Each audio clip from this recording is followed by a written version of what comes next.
మీ business ఏదైనా మీ ఊర్లో promotion చేయాలంటే అది సుమన్ టీవీతోనే సాధ్యం. ఇప్పుడే సంప్రదించండి.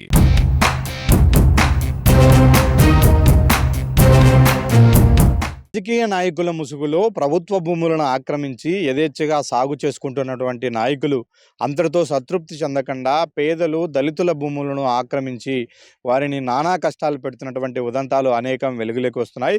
కూటమి ప్రభుత్వం వచ్చిన తర్వాత భూ ఆక్రమణలపైన పెద్ద ఎత్తున కసరత్తు చేస్తుంది. అధికారులందరూ కూడా క్షేత్రస్థాయిలో పర్యటించి ఎక్కడైనా భూములు ఆక్రమించినట్టు తెలిస్తే వాటిని స్వాధీనం చేసుకుంటున్నటువంటి పరిస్థితులు ఉదంతాలు అనేకం మనం చూసాం. అయితే బద్వేల్ రెవెన్యూ డివిజన్లో ఎక్కువ మొత్తంలో ప్రభుత్వ భూములు ఉండడం కారణంగా చాలామంది నాయకులు ఈ భూ ఆక్రమణకు పాల్పడుతున్నారు. అయితే ఇప్పటికే వందలాది ఎకరాలను బద్వేలి ఆర్డీఓ చంద్రమోహన్ ఆధ్వర్యంలో విచారణ చేసి ఆక్రమించుకున్నటువంటి ప్రభుత్వ భూములను తిరిగి స్వాధీనం చేసుకున్నారు. ఇది ప్రభుత్వ భూమి, ఇందులోకి వెళితే చర్యలు తీసుకుంటాము చట్ట ప్రకారం అంటూ కూడా చాలా చోట్ల బోర్డులు ఏర్పాటు చేసిన పరిస్థితి. అయితే ఇప్పటికీ వెలుగులోకి రాని ఆక్రమణలు ఇంకా చాలా ఉన్నాయి.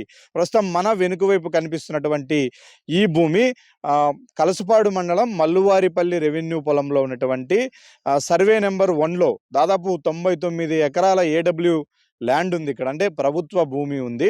అందులో కేవలము 13 ఎకరాలకు మాత్రమే ఇప్పటి వరకు ప్రభుత్వం పేదలను గుర్తించి పట్టాలిచ్చింది. అయితే ఇప్పుడు ఆ 1బిలో ఉన్నటువంటి సర్వే నెంబరు 1బిలో ఉన్నటువంటి 99 ఎకరాల్లో 1 ఎకరా కూడా ఖాళీగా లేదు. ఇక్కడికి వచ్చి చూస్తే ఎవరైనా దీన్ని ప్రభుత్వ భూమి అని ఎవరు ఎట్టి పరిస్థితుల్లో అనుకోరు. ఎందుకంటే యథేచ్ఛగా సాగు చేస్తూ ఉన్నారు. ఇది ఈ రోజు నుంచి జరుగుతున్నటువంటి తతంగం కాదు. సంవత్సరాలుగా కొన్నేళ్లుగా ఈ విధంగా సాగు చేస్తుంటే స్థానిక రెవెన్యూ అధికారులు ఏం చేస్తున్నారు? ఆక్రమణలను గుర్తించి ప్రశ్నించిన ప్రతిసారి తాయిలాలు తీసుకొని వెనక్కి తగ్గుతున్నారా అన్న విమర్శలు కూడా వినిపిస్తూ ఉన్నాయి. అయితే ఇన్ని వందల ఎకరాలు ఆక్రమించి సాగు చేసుకుంటున్నప్పటికీ రాజకీయ నాయకుల దాహం తీరడం లేదు. ఇంకా ఇక్కడ ఉన్నటువంటి కొంతమంది దళితులు పేదల భూములను, ముఖ్యంగా ఎస్సీలకు ప్రభుత్వం పేదలుగా గుర్తించి ఇచ్చినటువంటి డీకేటీ భూములను కూడా ఆక్రమించి వాటికి ప్యారలల్గా దొంగ పట్టాలను సృష్టించి వాటితో కోర్టుకెళ్ళి నానా ఇబ్బందులు పెట్టే ప్రయత్నం చేస్తున్నారని కొంతమంది మల్లువారిపల్లెకు చెందినటువంటి బాధితులు సుమన్ టీవీని ఆశ్రయించారు. ఇప్పుడు వాళ్ళతో మాట్లాడే ప్రయత్నం చేద్దాం. అలా ఏంటి, అసలు మీ పేరేంటి, ఏం జరిగింది అసలు మీ విషయంలో? నా పేరు దాసరి జాన్ బాబు, నాది రాజుపాలెం హరిజనవాడ. మా నాన్నగారికి 1977లో సర్వే నెంబరు 1 నుంచి సర్వే నెంబరు 6 వరకు 3లో 1 నుండి 6 వరకు 12 మంది ఎస్సీలకు 2 ఎకరాలు 2 ఎకరాలు, ఒకరికి 2 ఎకరాల 80 సెంట్లు పట్టా ఇచ్చారు. వారిలో మొదటి వారు వీరదాసరి బెంజమేను, దాసరి దావీదు, తర్వాత దాసరి ప్రకాశము, స్వర్ణ జకరయ్య, తర్వాత ఇంట్లో ఓబయ్య, స్వామి పాదమన్న వారికి 12 ఎకరాల 88 సెంట్లు పట్టా ఇచ్చారు. దాన్ని సాగు చేసుకొని జీవనం చేసుకునేవారం. తదుపరి ఇతను పామూరి బార్లెడ్డి, మా ఊరి పామూరి బార్లెడ్డి అనే వ్యక్తి దౌర్జన్యకారంతో మా వాళ్ళ మీద ఆక్యుపేషన్ చేసుకొని వాళ్ళ దగ్గర 3 ఎకరాలకు 30,000 అంత డబ్బులు కొనుగోలు చేసి డీకేటీ భూమిని కొనుగోలు చేశాడు. కొనుగోలు చేసి తదుపరి మాది సర్వే నెంబర్ 3లో 2, 3లో 3 దొంగ పట్టాలు చేపించుకొని అవి తీసుకొని పోయి కోర్టు పరంగా వేసి మమ్మల్ని ఇప్పుడు 11 సంవత్సరాల నుంచి భారీగా వేధిస్తున్నాడు. ఈ రోజు కానీ మాకు కోర్టు వాళ్ళ వాయిదా ఉన్నప్పటికీ గుర్తాను. అతను ఇప్పుడు పొలమేమో మేము దున్నుతాము, మళ్ళీ వచ్చి అతను దున్నుతాడు. అదే పరిస్థితి జరుగుతుంది. మేము ప్రభుత్వం వారికి ఎన్ని అర్జీలు ఇచ్చినా కానీ ఏ అధికారులు కానీ వాళ్ళకు ఏమి ఇస్తాడో ఏమో తెలియదు, కానీ వారైతే నిమ్మకు నీరున్నట్లు ఉండదు. మాకైతే ఇప్పటి వరకు దళితులకు ఎవరికే కానీ న్యాయం జరగలే. అతని నుంచి మాకు భయాందోళన ఉంది. చాలా మంది వాళ్ళు మా మీదకి రావడము, మేము ఇక్కడ పొలం దగ్గరకు వస్తే కట్టెలు తీసుకొని రౌడీజం చేస్తారు. ఇప్పుడు అతను పక్కాగా అతని మీద 6-7 కేసులు ఉన్నాయి, కానీ అతను rowdy sheeter. Pamuru బార్లెడ్డి rowdy sheeter అయినా కానీ ఎంఆర్ ఆఫీస్ పోతే రౌడీ షీటర్కు కుర్చీలు వేసి అధికారులు కూర్చోబెడతారు. స్టేషన్ పోతే స్టేషన్లో అధికారులు కుర్చీలు వేసి కూర్చోబెడతారు. బాధ్యులకు, సామాన్య ప్రజలకు రెవెన్యూ పరంగా కానీ పోలీస్ పరంగా కానీ న్యాయం జరగడం లే. ఇంకా మేము 12 సంవత్సరాలు ఫైట్ చేస్తున్నాం, కానీ మా తరపున కోట్లకు తిరిగి పిల్లలకు పోషణ లేకుండా కష్టపడి కూలి పనులు చేసుకొని పొలంని దున్నుకున్నప్పుడుగా వచ్చి అతను దౌర్జన్యం దున్ని మా మీదకి దౌర్జన్యం చేస్తాడు. తదుపరి మీరు తమరు దృష్టికి తీసుకొచ్చి మాకు న్యాయం చేపించి వచ్చిన ఆర్డీఓ గారు మంచివారు అంటున్నారు. ఈ డీ ఫారం కానీ పాస్బుక్ కానీ 1977లో మా నాన్నకు, మా దాసరి డేవిడ్కు నిజమా అబద్ధమా? ఇది అబద్ధం అయితే మాకొద్దు, మేము వదులుకుంటాం. నిజమైతే మాకు న్యాయం చేయగలరని మీ అధికారులతో మీరు మాట్లాడి, కలెక్టర్ గారితో మాట్లాడి మాకు న్యాయం చేయగలరని మేము కోరుకుంటున్నాం సవినయంగా సార్. మాకు అన్యాయం జరుగుతుందని చెప్పిన తర్వాత 12 ఏళ్ల పోరాటము కోర్టులో అన్న తర్వాత అసలు ఈ భూమి ఎంత కాస్ట్ చేస్తుంది? ఎందుకు ఆ భూమి కోసం అంత పోరాడుతున్నారు అనేది చేశా. ఏంటి అసలు దీని కాస్ట్ ఎంత? మీరు చేస్తున్నటువంటి పోరాటానికి జరిగిన ఖర్చు ఎంత? ఏంది అసలు? సార్ ఖర్చు అయితే చెప్పుకోలేని లెక్కలో ఉంది సార్. ఖర్చు దాదాపు 10 లక్షలు మించింది. నేను మాల కులస్తుని, హిందూ మాల నేను కొలిసే వెంకటేశ్వర స్వామిని. నేను అన్ని గుళ్ళకు కానీ, అన్ని దేవాలయాలకు కానీ నేను పోతాను. అన్ని దగ్గర నేను తీర్థాలు కానీ, ప్రసాదాలు కానీ నేను పుచ్చుకుంటాను. నా వృత్తి వచ్చి కూలి పని, చేతి పని, వడ్రంగి. నా ఉలి, నా సుత్తే, నా దేవుడు. అటువంటిది మా నాన్నది ఏదో సర్టిఫికెట్ అది నాది ఇదేం నాదని అధికారులను ప్రలోభం చేసి గతంలో హరికిరణ్ గారు కలెక్టర్ గారు ఉంటే వారితో కుమ్మక్కై, ఆ గత ప్రభుత్వంలో అధికారులతో కుమ్మక్కై, గోవిందరెడ్డి సార్తో కుమ్మక్కై నాది సర్టిఫికెట్ ఎస్సీ కాదని క్యాన్సిల్ చేయించారు. ఇప్పుడు అప్పీల్లో ఉంది. అప్పీల్కి కానీ వెళ్తున్నాను. నేను ఇట్లా బద్వేలు కోర్టుకి వెళ్ళాలా, కడప కోర్టుకి వెళ్ళాలా, ఎస్సీ ఎస్టీ కేసులకు వెళ్ళాలా, భూమి విషయంలో వెళ్ళాలా, తదుపరి అమరావతికి ప్రిన్సిపల్ సెక్రటరీకి వెళ్ళాలా. సంవత్సరంలో నేను సంపాదించుకునే ఆదాయానికి బట్టి నాకు ఖర్చు ఎక్కువ. నేను ఒక్కనే, నాకు 2 ఆడపిల్లలు, నేను నా భార్య కూలి పని జీవనము. మాకు ప్రభుత్వ భూమి ఎక్కడే కానీ లేదు, పట్టా భూములు ఎక్కడే కానీ లేవు. తదుపరి మా నాన్న సంపాదన, మా నాన్న చేసినాడనే ఒక నిర్పదంతో అతనితో పోటీ పడి కోర్టుకు కానీ మేము సంజాయించుకుంటున్నాం. రియల్గా అయితే కనుక దీంతో మేము కాదు బాధ్యులము, రెవెన్యూ వాళ్ళు బాధ్యులు. వాళ్ళు రెవెన్యూ వాళ్ళు దాంతో దిగి నువ్వెవరు రా దీనికి కోర్టుకి అనే దానికి నీకెక్కడ నుంచి వచ్చిందరా అనేసి వికెట్ చేయాల్సిన బాధ్యత రెవెన్యూ వాళ్ళకు, కలెక్టర్ గారికి, ఆర్డీఓ గారికి ఉంది.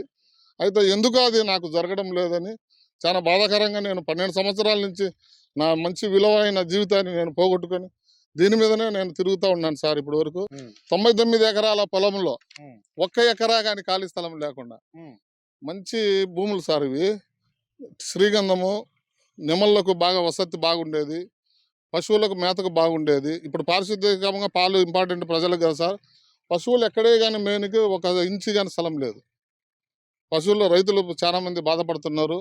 ఇది నాకు తెలిసి సార్ ఏ చట్టంలో ఏముందో నాకు తెలియదు. వాల్టాన్ని అతిక్రమించి ఏ విధంగా ట్రాన్స్ఫారాలు ఇచ్చారు, ఏ విధంగా బోర్లకు పర్మిషన్ ఎవరు ఇచ్చారో అంతా దేవునికి తెలియాలి సార్.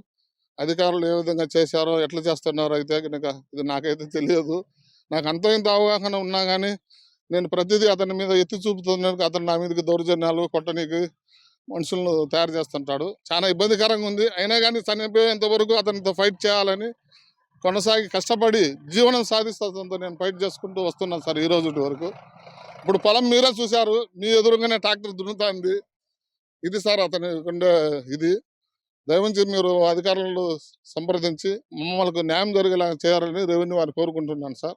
మీకు ఏ ఎవిడెన్స్ అయినా కానీ మీకు నా దగ్గర ఉన్న ఎవిడెన్స్ ఇస్తాను. ఇది ఫేక్ అంటే కనుక నా మీద ఏమైనా కానీ చట్టరీత్యా మీరు చర్యలు తీసుకోండి సార్. మీ తరపున, ప్రెస్ తరపున, మీడియా తరపున మీకు తెలియజేస్తున్నా సార్. మరికొంతమంది రైతులు ఉన్నారు, వాళ్ళని అడిగి తెలుసుకునే ప్రయత్నం చేద్దాం. మళ్ళీ ఏంది మీ ఏరియాలో పెద్ద ఎత్తున ప్రభుత్వ భూములు ఆక్రమించారు, ఏ విధంగా ఇబ్బంది అవుతుంది మీకు? మాకైతే ఇబ్బంది అయితే చాలా ఇబ్బందిగానే ఉంది సార్. ఎందుకంటే మా ఊరంతా పాడి మీద ఆధారపడిన ఊరు. అది ఏదన్నా కొంత మేపుకోనికి బయటికి వదిలినా కూడా బర్రెలను మేపుకోనికి ఎటువంటి ప్లేస్ కూడా లేదు. కనీసం కొండ ఎంత ఉంటే కొండ ఆనుకొని వరకు ఆక్రమించేసుకున్నారు. అది భూములు లేనోళ్ళు ఏమన్నా ఆక్రమించుకున్నారా అంటే భూములు ఉన్నోళ్ళే ఆక్రమించుకునేది కూడా. మాకేందనంటే కొంచెం చాలా సార్లు ఇది కంప్లైంట్ దీని మీద ఇష్యూ ఉండదని నాకు కూడా తెలుసు. ఆ ఇష్యూ గురించి ఏదన్నా వచ్చిన అధికారులు ఊరక చూసి చూన్నట్టు వచ్చేసి సైలెంట్గా పోతాను. అంటే పెద్దోళ్ళనేనో ఇంకోటో అది అర్థం కావట్లేదు. కానీ ఆ విషయం పట్ల కొంచెం అధికారులు కొంచెం బాగా స్పందించి కన్నా దీని గురించి ఉంటే మా గ్రామానికి కొంచెం పశువులకు కానీ, మేకలకు కానీ, దీంట్లోకి ఆసరాగా కొంచెం ఉంటుందని మా ఆలోచన. రెండోది ఏంటంటే కొంచెం కొంతమంది పొలాలు లేని వ్యక్తులు ఉండరు. వాళ్ళకి ఏదన్నా ఆసరాగా కల్పించే విధంగా కూడా ఏమన్నా చేసినా కూడా మాకు అభ్యంతరం ఏం లేదు. ఇటు చూడండి సార్, ఏ పక్క కానీ యాన్నే కానీ మేపుకొని కూడా. ఇంకా దరిద్రం ఏంటంటే ఈ ప్రభుత్వ భూమికి కూడా కరెంటు లైన్లు ఇవ్వడం అనేనంటే ఆశ్చర్యంగా ఉంది.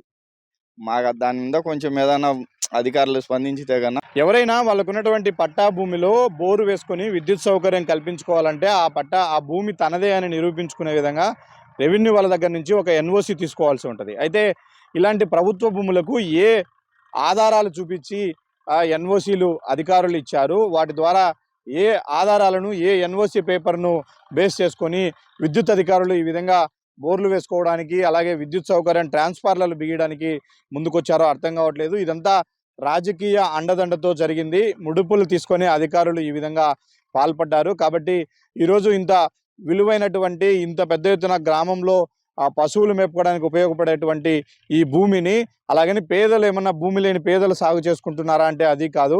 ఈ విధంగా ఎకరాలకు ఎకరాలు ఉన్నటువంటి ఆసాములు మరికొన్ని పదుల సంఖ్యలో ప్రభుత్వ భూములను ఆక్రమించి ఈ విధంగా సాగు చేసుకోవడం వల్ల తమలాంటి పేద రైతులకు ఇబ్బంది కలుగుతుంది. ఇప్పటికైనా ప్రభుత్వం వీటిపైన చర్యలు తీసుకొని ఈ ప్రభుత్వ భూమిని ప్రభుత్వం అధికారులు స్వాధీనం చేసుకొని ఇక్కడ బోర్డులు ఏర్పాటు చేయాలి. అలాగే ఇచ్చినటువంటి విద్యుత్ కనెక్షన్లను కూడా తొలగించాలని ఉన్నటువంటి స్థానిక రైతులు కోరుతున్నారు.